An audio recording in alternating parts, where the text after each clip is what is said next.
Hello mga ka-researchers, mga teachers, and mga research enthusiasts. Nahihirapan ka pa rin ba sa paggawa ng iyong action research?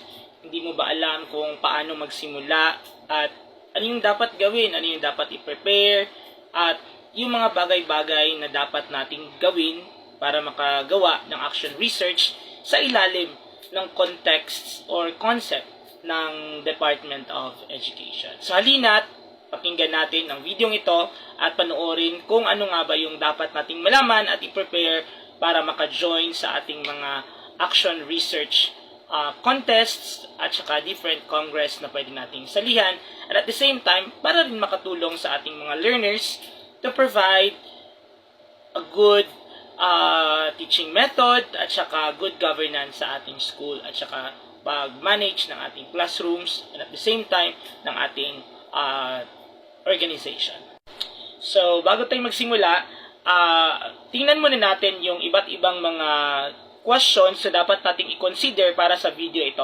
Kasi this is only the part 1 of this video, and then I hope na you are going to still follow my TikTok account para sa part 2 ng video na ito kung ano naman yung iba't ibang pamamaraan sa pag-craft ng ating action research. For the meantime, pag-usapan muna natin yung mga important natin na mga malaman regarding sa paggawa ng action research. So, ito muna yung ating mga katanungan. So, our first question is, ano ba ang action research sa DepEd? At ano ang mga legal basis natin dito or guidelines na dapat nating sundin? At saka, sino-sino ba ang pwedeng sumali sa ating action research? And then, ilang beses ba pwedeng sumali? And then, yung pang fourth question natin is, pwede bang may kasama sa paggawa ng ating action research? Or pwede ba dalawa, isa, or ilan, pwede bang by group? Okay? And then, may contest ba sa action research? At ano-ano itong mga contest na ito kung meron man? And then, ano ba ang benefit ng paggawa ng action research sa atin? And then, pang last question natin na tatalakayan natin sa video na ito is, ano ang mga bahagi ng action research proposal at ano naman ang mga bahagi ng full-blown na action research, yung tapos na action research. So, eto na yon. So, unang question, ano nga ba ang action research sa DepEd at ano naman yung legal basis na ito? So, sa Department of Education or sa DepEd, we are guided by DepEd Order number 16, series of 2007. Or ito yung tinatawag nating Research Management Guidelines, no? Na inilabas noong 2017 na kung saan ito yung ating gina-follow pag tayo ay gagawa ng ating action research. Kasi gumagawa tayo ng action research through different purposes at saka mayroon siyang different agenda. Yun yung ating tatalakayin sa ating next video. Okay? So, yun lang muna yung ating legal basis na isa-cite ko dito ngayon, no? Yung ating DO number 16 series of 2007. So, ang first question address natin, ano nga ba ang action research under sa DO number 16, 2017? So, sabi dito, sa DepEd order na ito, action research is a process of systematic, reflective inquiry to improve educational practices or resolve problems in any operating unit, school, classroom, and offices. So, yun yung ating definition na nakuha doon sa DO number 16 series of 2007. Okay, so yung second question natin is, sino-sino ba ang pwedeng sumali sa ating action research? Of course, maraming pwedeng maka-join sa ating action research congress or pwedeng gumawa ng action research, no? Pwede naman si teachers, pwede si even yung mga non-teaching personnel, they can also join, at saka yung ating school head, at saka yung kahit nasa level ka, sa school man yan, or nasa division office, or sa regional office, you can also join and make your own action research. Kasi for the betterment of our service naman yan, doon sa ating mga kabataan, doon sa ating mga estudyante, and then pag-manage ng ating offices, ang governance ng ating department. So, yan naman talaga ang pinaka-purpose din ng ating action research para mabigyan ng solution yung mga problems natin. And ilang beses ba pwede sumali? That's the third question. Ilang beses ba pwedeng maka-join sa research congress? So, wala namang limit as long as every now and then pag may memorandum na merong magkakaroon ng municipal-wide research congress, district research congress, you can always join naman, no, kung merong ganon. At kahit walang mga contest, you can make your own action research para to give solutions doon sa mga problems natin na nai-encounter doon sa ating field, no? Either nasa office ka, either nasa classroom ka, so you can always make your research kahit walang contest, okay? Kasi ang purpose naman talaga natin para mabigyan ng solution yung mga problems. And yung action research kasi is yung iba, hindi lang sila nag-join for research congress, they are also applying for BERF, yung Basic Education Research Fund, para mabigyan ng fund yung kanilang research. Pero ang focus kasi natin is yung pang-ano lang, muna, yung action research na usual na ginagawa natin, at saka yung gusto nating i-join doon sa mga contest. Yun yung pinofocus natin sa video na ito. And the fourth question is, pwede bang may kasama pag gumagawa tayo ng ating action research? Of course, pwede in a group of, in a members of, pwede 2, pwede 3, pero usually maximum of 3 lang kasi siya.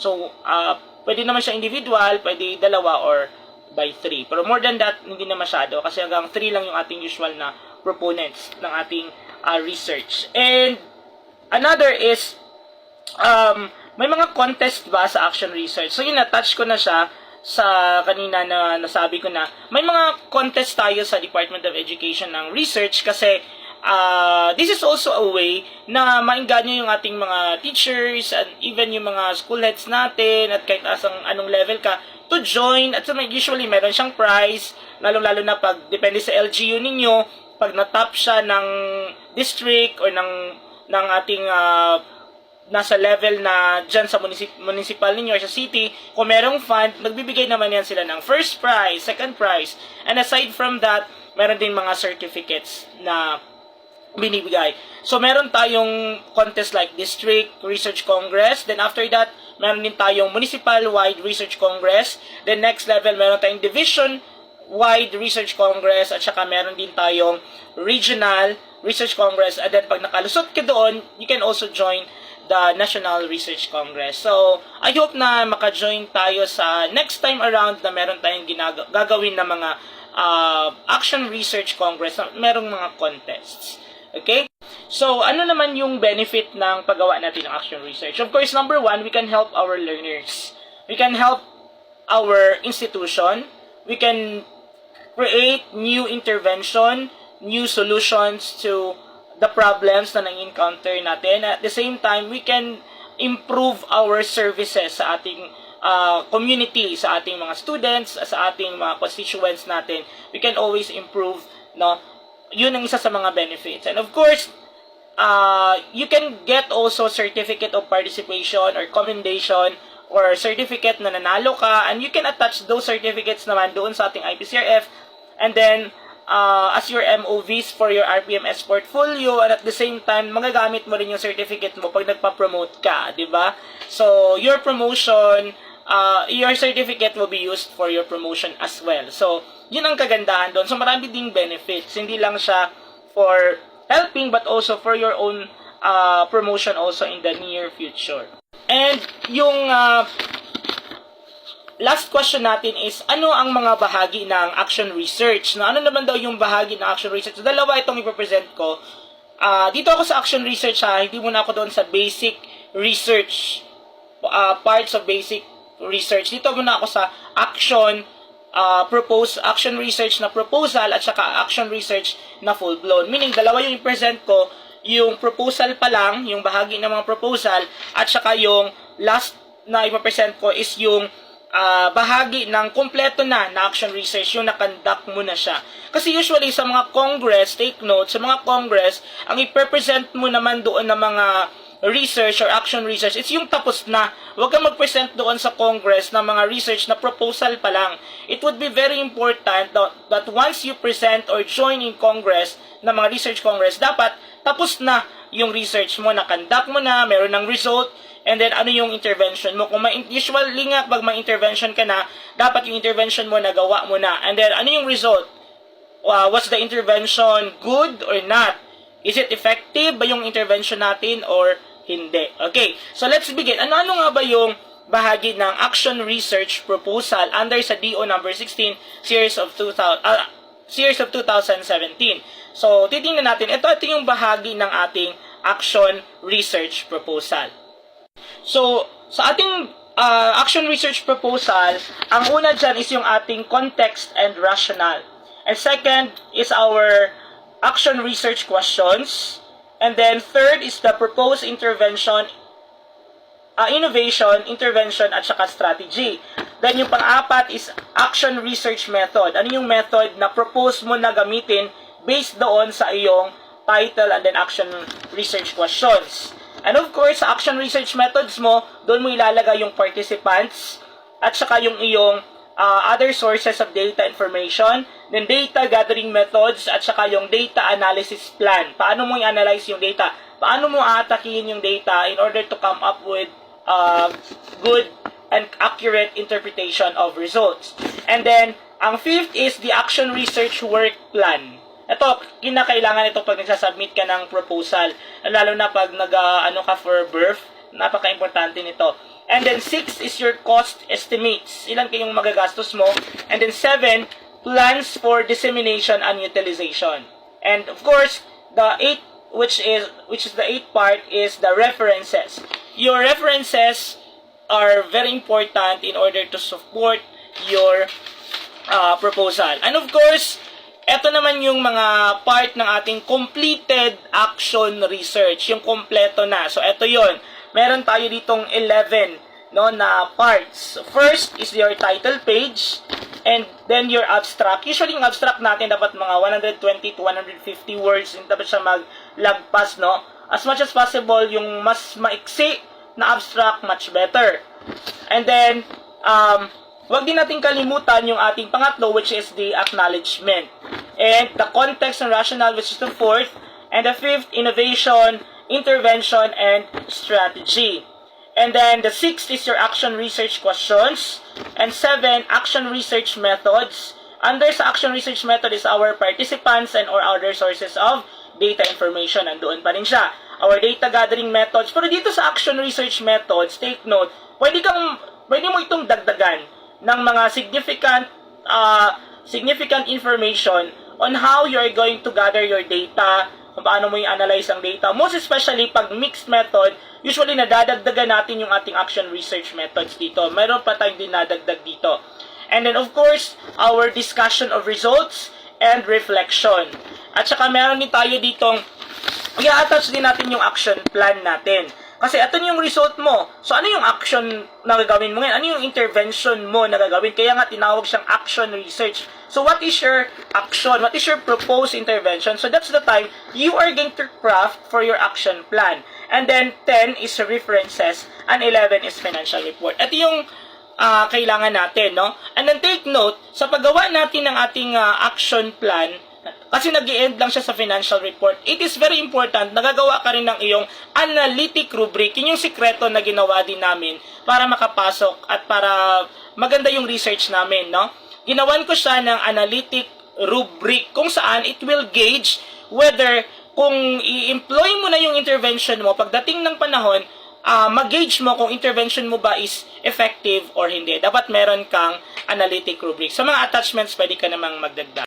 So, another attachments naman na may bigay ko sa inyo para ma-idea din kayo. Kasi may mga attachments tayo na inilalagay natin if that is still an action research proposal. At saka, meron din tayong ina-attach doon kung ito naman ay conducted na, full-blown na siya, ready na siya i-present doon sa contest or research congress. So, kung proposal pa lang siya, usually, na ang nilalagay din natin ng mga attachment is ito, yung ating action research proposal form. Okay, yan siya. So, ilalagay mo lang dyan yung mga significant details ng iyong proposed research. So, ilalagay mo lang dyan.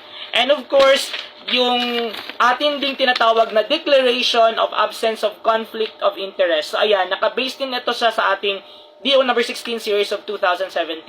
So, test mo lang doon na you don't have any personal conflict or interest, no? Malinis sa konsensya natin sa paggawa ng ating action research. So, i-fill out mo lang yung mga needed information dyan. And of course, ilalagay din natin yung ating proponents information. Ayan, sa ating attachment.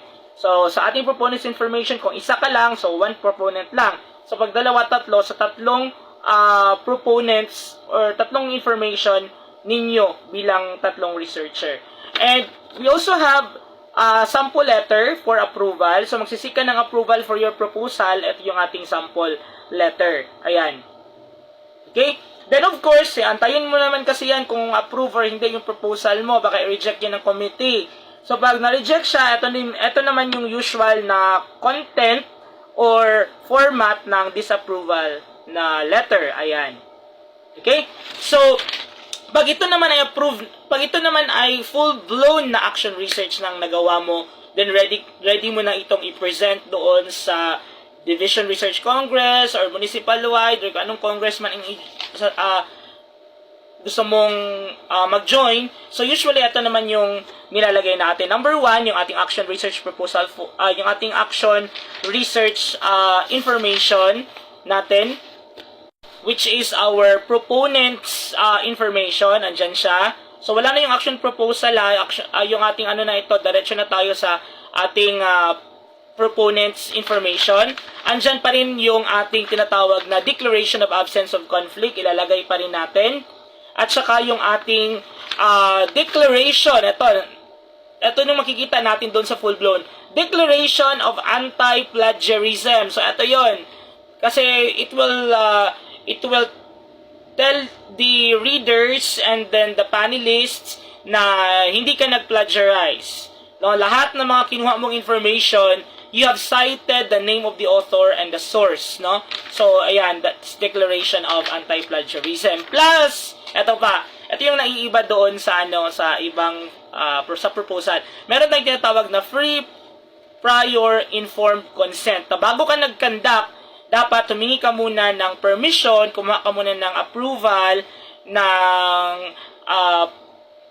authority na, first especially if ang if ang ating respondents or participants ay yung ating mga indigenous groups, no, or indigenous people sa community. So, kung sila yung ating respondents or participants, kailangan, you have to be careful na magkuha din tayo ng free prior informed consent, and then sundin natin yung process para maka-conduct tayo ng interview sa kanila, maka-conduct tayo ng ating study. So, dapat meron kang FPIC or free prior informed consent. So, thank you so much. Yun lang maibigay ko na tips sa inyo for now, for this video. So, sa part 2 ng video na ito, itatackle natin paano nga ba mag-craft ng title, mag-craft ng action research questions, at ano ba yung dapat na design na gagamitin natin for our action research. And at the same time, ano ba yung mga innovations, paano ba tayo gagawa ng innovations, and paano ba tayo arrange ng ating research design, data gathering, at saka so on and so forth. So, yan lang muna kasi sobrang haba na ng ating video. Thank you so much for the usual support. And please do not forget to like, share, and follow my TikTok account. Thank you and have a nice day.